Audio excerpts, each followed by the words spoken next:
बच्चों, आज हम पढ़ेंगे प्रथम इकाई का चौथा पाठ रैम्ब्रांड। फ्रांस हाल्स जहाँ हॉलैंड के दास्ता मुक्ति के संघर्ष में जन्मा था, वहीं रैम्ब्रांड शांति काल में कार्य करने वाला चित्रकार था। हॉल्स की कला में हॉलैंड के वीरों की बहादुरी का चित्रण हुआ था। रैम्ब्रांड ने अपने देश के विचारों की गहराई को प्रस्तुत किया। रैम्ब्रांड का जन्म 15 जुलाई 1607 को लाइडन में हुआ था। उसके पिता एक समृद्ध उद्योगपति थे। अपने पुत्र को उन्होंने जिस लाड़ प्यार से पाला था, उसका बालक रैम्ब्रांड पर स्थायी प्रभाव पड़ा और आगे चलकर कलाकार के रूप में रैम्ब्रांड ने अपने पिता के 11-12 व्यक्ति चित्र अंकित किए। अपनी माँ को भी उसने लगभग 1 दर्जन चित्रों का विषय बनाया है। 14 वर्ष की आयु में रैम्ब्रांड लाइडन विश्वविद्यालय में प्रविष्ट हुआ, किंतु 1 वर्ष उपरांत ही वह वहाँ से लौटकर उसने कला की शिक्षा के हेतु एम्स्टर्डम के एक कलाकार पीटर लास्टमैन का शिष्यत्व स्वीकार किया। वहाँ उसने शास्त्रीय पद्धति से ही रेखांकन का अभ्यास किया। 6 महीने पश्चात ही वह लाइडन लौट आया और अपने ढंग से चित्र बनाने लगा। 1627 में अंकित जेल में सेंट पॉल उसकी इस समय की शैली का अच्छा उदाहरण है। उसने प्राय अच्छे और बुरे सभी प्रकार के विषयों का अंकन किया।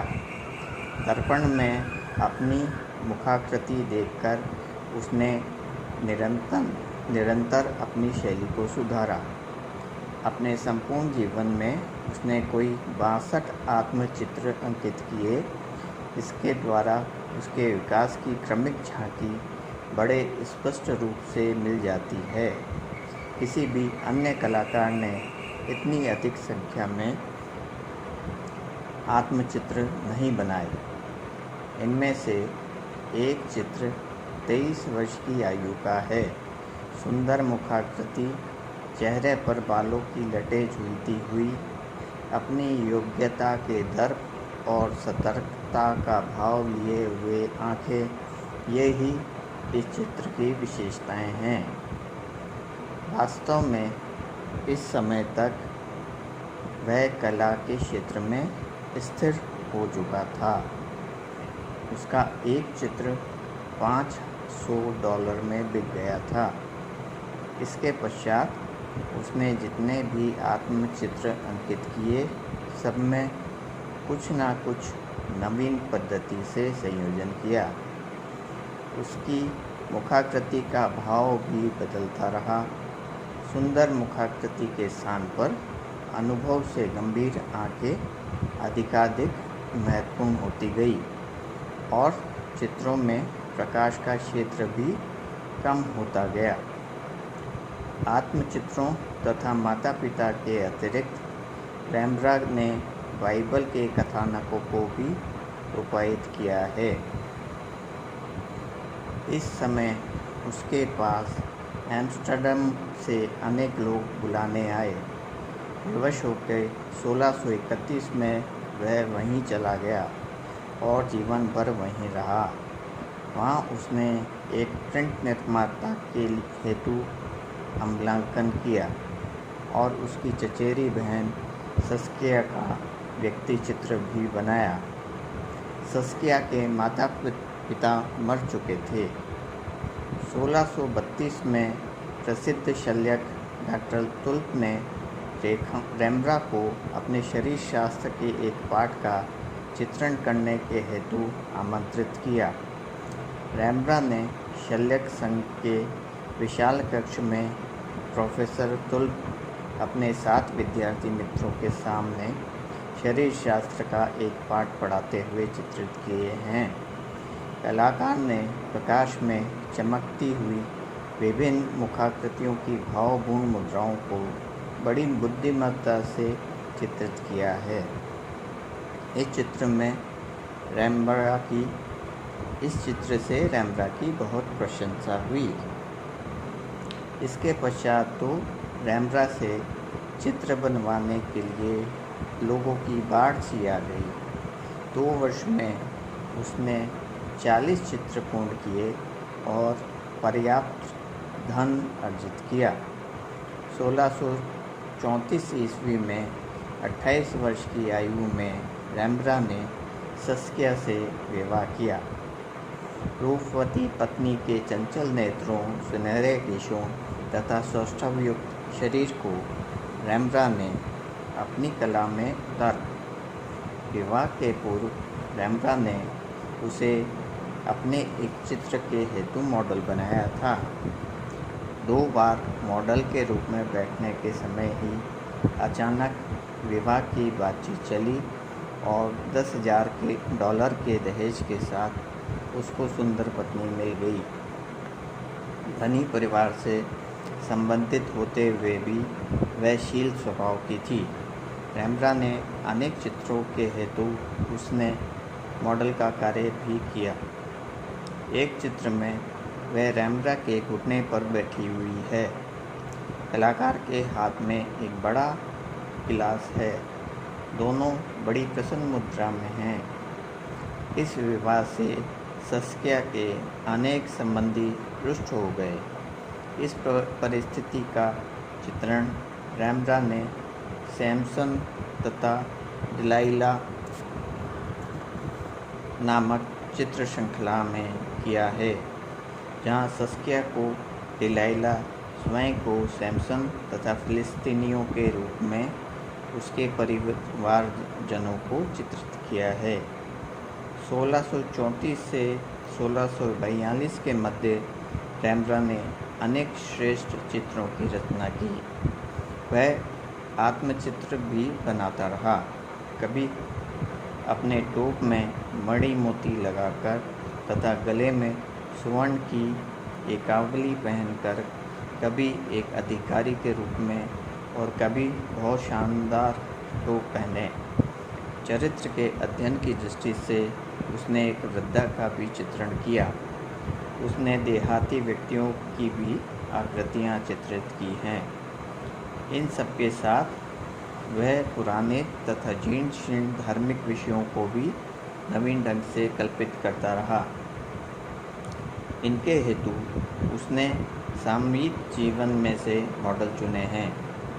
प्रत्येक चित्र में टेक्निक, प्रकाश का वितरण तथा अनुभूति की गहराई इतने अच्छे ढंग से नियोजित है कि प्रत्येक चित्र उसकी सर्वोत्तम कृति माना जा सकता है। रैम्ब्रा ने अपने रहने तथा अपनी विशाल चित्रशाला स्थापित करने के लिए एक विशाल भवन खरीदा। उसे प्राचीन कलाकृतियों के संग्रह का भी शौक था और उसने एक संग्रहालय भी बनाना चाहता था। इस भवन का वह पूरा मूल्य न चुका सका और अंत में उसे दिवालिया होना पड़ा। लगभग इसी समय उसकी पत्नी का स्वास्थ्य गिरने लगा और उसके एक के बाद एक 2 पुत्र जन्म के बाद ही मर गए। टाइटस को जन्म देके 1642 में उसकी पत्नी की भी मृत्यु हो गई। उसके 1 वर्ष पश्चात रैम्ब्रा ने एक चित्र स्मृति से अंकित किया। इसके बाद वह बहुत विचारशील हो गया। अब वह व्यक्ति चित्रों में आकृति सादृश्य के स्थान पर भावों को विशेष महत्व देने लगा। इसका फल यह हुआ कि लोग उसके बने चित्र पसंद नहीं करते थे। इस युग की अंतिम कृति रात्रि के प्रहरी द नाइट वॉच है। कुछ कला मर्मज्ञों ने इसे दिन का दृश्य माना है। उसमें 14 बाई 12 फीट के कैनवास पर कैप्टन कॉक की सैनिक टुकड़ी चित्रित की गई है। इस चित्र का प्रत्येक विवरण बारीकी से दिखाया गया है और प्रकाश तथा छाया के समस्त बल बहुत सोच विचार करके लगाए गए हैं। यहाँ तक कि वर्ण वैपरीत्य के भी अनेक प्रयोग करने के उपरांत ही विशेष प्रभाव उत्पन्न किए गए हैं। चित्र के केंद्र में कैप्टन हैं, अन्य 15 व्यक्ति आगे पीछे तथा आसपास अंकित हैं।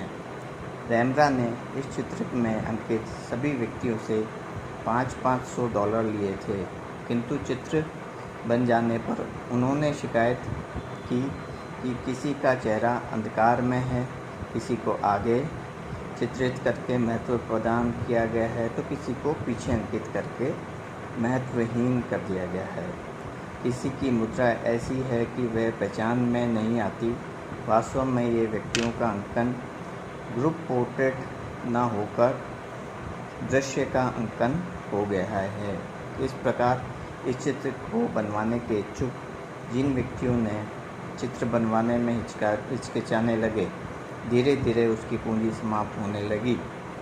अंत में वह निर्धन हो गया। रेम्ब्रा यद्यपि एक महान चित्रकार था, तथापि वह अपने युग के अनुकूल नहीं था।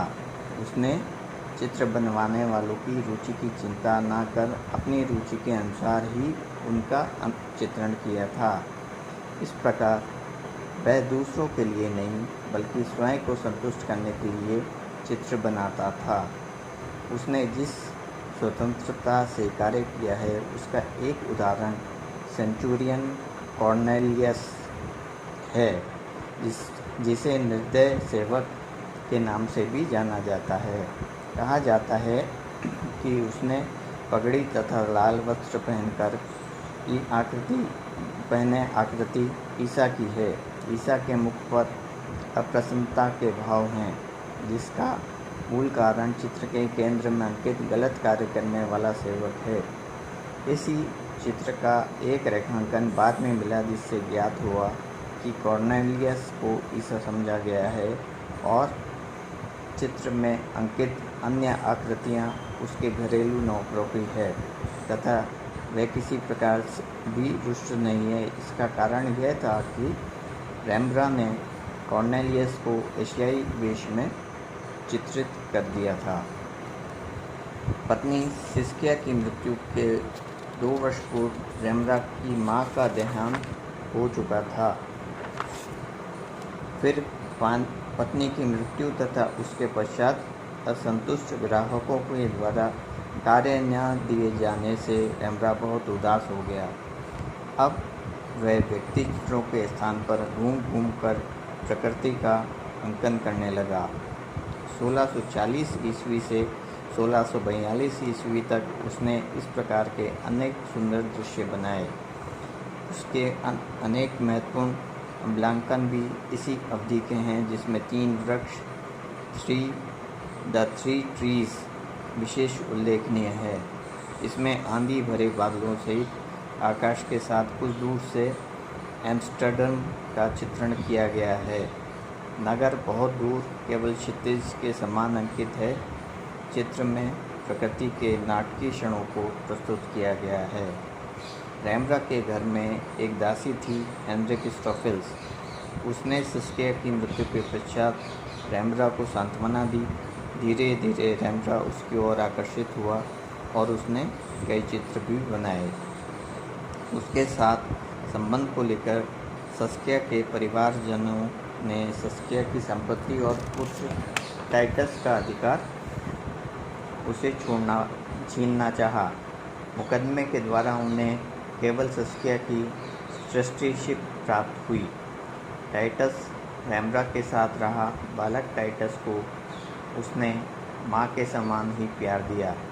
यही नहीं, जब रेम्ब्रा आर्थिक संकट में था तो उसने उसे आर्थिक सहारा भी दिया। हेनरिक स्टॉफिल्स के साथ विवाह कर लेने से उसके धनी ग्राहक उससे और भी रुष्ट हो गए। जब टाइटस कुछ बड़ा हो गया तो 1657 ईस्वी में रेम्ब्रा ने उसका एक चित्र अंकित किया। इसमें उसकी शैली की परिपक्वता दिखाई देती है। 1656 ईस्वी में उस पर ऋण बहुत बढ़ गया और उसकी कलाकृतियाँ नीलाम हो गई। फिर भी वह संपूर्ण ऋण से मुक्त नहीं हो सका। एम्स्टर्डम के अनाथालय के प्रयत्नों से कुछ संपत्ति उसके एकमात्र पुत्र टाइटस के नाम करने में सहायता मिली। इसके कुछ चित्र भी थे। ऐसी परिस्थितियों में भी रेम्ब्रांdt किसी प्रकार चित्रण करता रहा। 1660 के उपरांत उसने संत मैथ्यू और फरिश्ता तथा सिंडिक्स नामक प्रसिद्ध चित्रों का सृजन किया। सिंडिक्स के चित्रों में रेम्ब्रांdt ने छाया प्रकाश का मौलिक प्रयोग किया। यह चित्र भी उसके ग्राहकों को बहुत पसंद नहीं आया। लगभग इसी समय उसने फ्रांक्वान वासरहोवन का व्यक्ति चित्र अंकित किया। यह उसके द्वारा वृद्धावस्था का अत्यंत आदरपूर्ण, सहानुभूतिपूर्ण एवं आत्मीय चित्र माना गया है। 1662 में रेम्ब्रांdt को सांत्वना देने वाली दासी की मृत्यु हो गई। 1668 में उसके पुत्र टाइटस का विवाह हुआ, किंतु 1 वर्ष बाद वह भी जीवित न रहा। रेम्ब्रांdt इस दुख को न सहन कर सका और 1668 में 63 वर्ष की आयु में वह संसार से चल बसा। तो बच्चों, आज हमने पढ़ा रेम्ब्रांdt की जीवनी और इसी तरह हम इसी इकाई के अन्य कलाकारों के बारे में अध्ययन करेंगे।